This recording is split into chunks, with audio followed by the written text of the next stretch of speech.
Thank you very much, Mr. Chairman. Ladies and gentlemen, it's indeed my pleasure and honor to welcome you today on behalf of the European Commission, especially after this very motivating and invigorating presentation and vision of 2022. But looking at the vision, I think it's clear that we have a lot of things to do in front of us, and I hope that this gathering today will help us to pave the way towards this vision which was presented today. Let me start just by framing what we are all doing today in the context of European Union. As you know, Europe's main languages constitute an important cultural and economic asset, and this has always been in the core of European Union.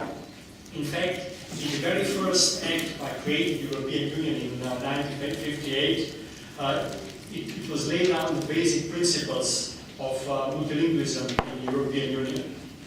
Since then, as you know, the world has changed a lot. Not only has the European Union grown from to 27, but also the number of official languages has raised from 4 to 23 today. Even more important than that, if I may add, is that we have entered the new era, which we have the digital era. So the way we work and communicate, both in private and professional life, has been really radically revolutionized in the last couple of decades. So the objective of this conference today is to look at what kind of challenges which we are facing and what can we do in order to respond in a digital way to these challenges. So first of all, I think the starting point is that we have to face huge growing volumes of digital content. And let me just give you a couple of figures which we are facing. First of all, experts are predicting that between now and 2020, the amount of digital information will raise to nearly unimaginable 35 trillion gigabytes. At the same time, we have to bear in mind that a significant part of this information is encoded in many different languages. The social web, as you know, has no lingua franca. Currently, English accounts for about 29% of the internet content, and English-speaking users account for about 27% of internet users. So these figures, if you look at the future, will continue to shrink as more and more people are gaining access to the internet from developing countries, and in our societies as well. In Europe, recent Eurobarometer survey showed that about 90% of internet surfers prefer to access web in their own language. So we have to be able to access, manage, and make sense of this information flows in Europe's many languages. Now let me put in these figures also the economic figures. As you know, Europe accounts for about 50% of the worldwide market of Europe language services. So the European Commission has the largest translation service in the world, and yet more and more valuable content still, despite these efforts, remains to be translated. So it is a great challenge requiring novel technology solutions. So let's see this as a good opportunity. This unprecedented demand is opening new market prospects for technology developers and commercial suppliers. As you know, also one very important goal of the European Union is Digital Agenda for Europe, which is a flagship initiative which was adopted only recently last year by the European Commission. And one of the very important objectives of this Digital Agenda for Europe is to make commercial and cultural content and services flow across borders. So in the European Union, we have lifted a lot of barriers regarding the physical flow or other goods or people. However, there are still very important and very big linguistic barriers. Access to information in all languages is a necessary condition for fulfilling these economic objectives and to enhance the circulation of products and services, and also to boost the advent of the seamless digital single market. Recently published Digital Agenda for Digital Agenda Scoreboard shows that we are still lagging behind in this respect. If we look at just a couple of figures, cross-border e-commerce in Europe is barely growing. The digital agenda sets target of 20% of the citizens shopping online cross-border by 2050. Where we stand today, less than 9% of the people buy their products or services cross-border in the European Union. So certainly there are also other obstacles for cross-border trade. However, one of them showed that, for example, language is still a major one. For example, 2/3 of European citizens claim that they buy online only in their own language. So language technology can play and should play a crucial role in overcoming barriers to these international exchanges, both within Europe as well as worldwide. Last but not least, we cannot lose sight of the societal challenges in technological developments, which technological developments brings. We must avoid a new digital divide where many small languages run the risk of becoming victims of the digital age, being underrepresented online. The success in addressing these challenges and taking advantage of the many opportunities implicit in them will depend to the large extent on how language technology stakeholders will manage to use their strengths to react appropriately in changing competitive environment. I must underline that Europe has here a great potential. We have significant capacities and resources for language technology and industry. As you know very well, there are excellent scientists and researchers teams in this domain. In fact, many individuals in this field, often working across the Atlantic, gathered their essential knowledge at European universities and started their careers in European research labs.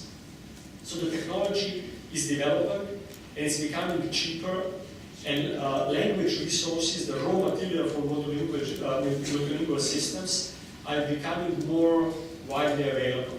Lastly, within the multi-European Europe, it is very important to build on these diversities, and we, through these efforts, can really become a competitive hub in this language technology domain. So what has been achieved up to now? First of all, I want to stress that MetaNet is considered by European Commission as a very important attempt to tackle some of the pressing needs in this field. New research paradigms, as well as new partnerships across the research industry and users community can be built and must be built.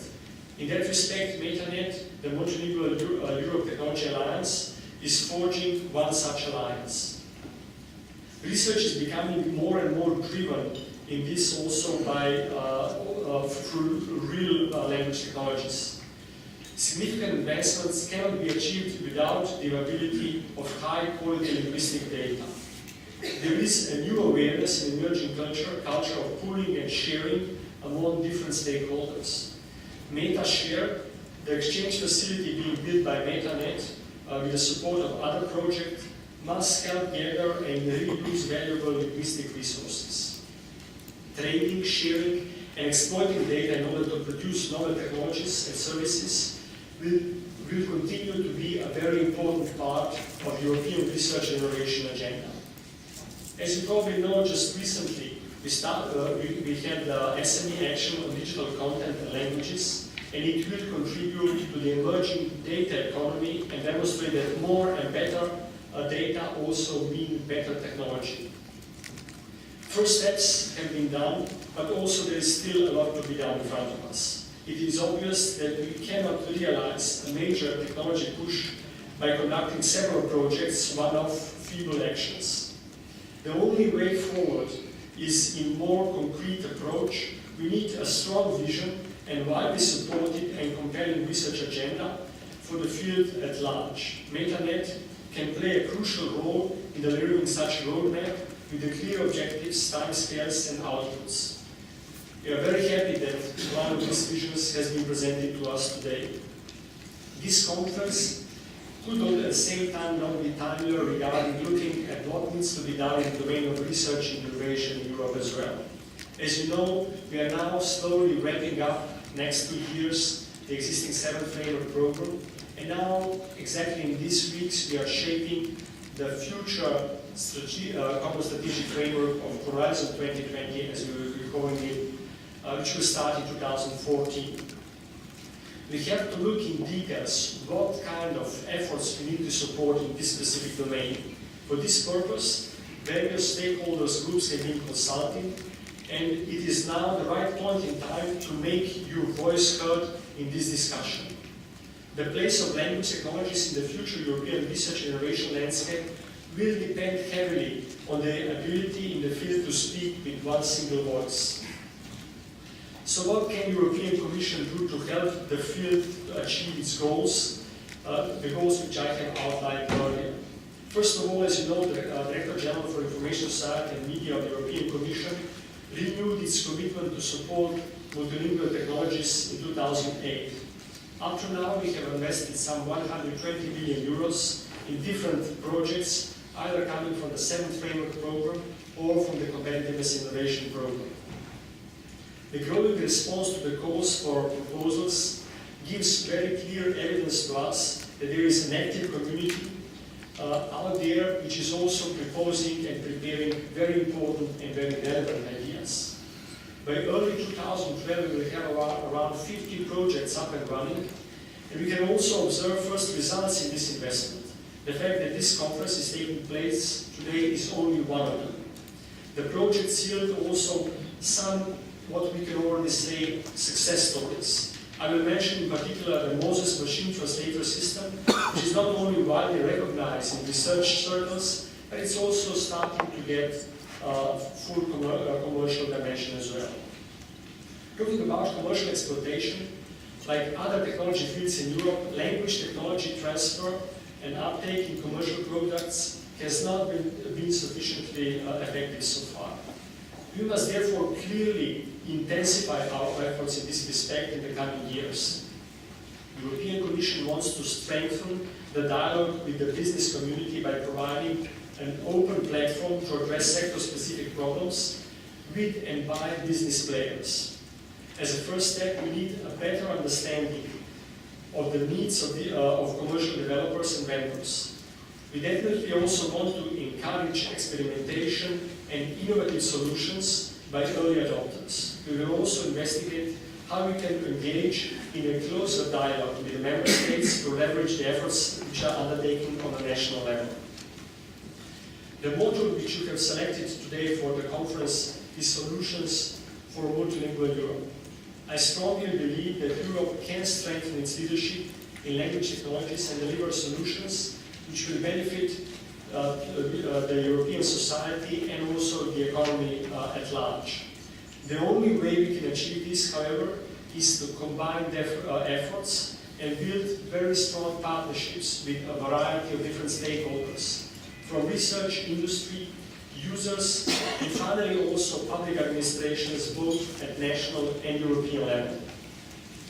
At the same time, we have to admit in difficult periods like the financial turmoil which we are facing and the current political environment, more has to be done in order to justify each of our actions, especially from the economic point of view. We need to have more innovation that will drive the European economy and address the societal challenges which we are facing today.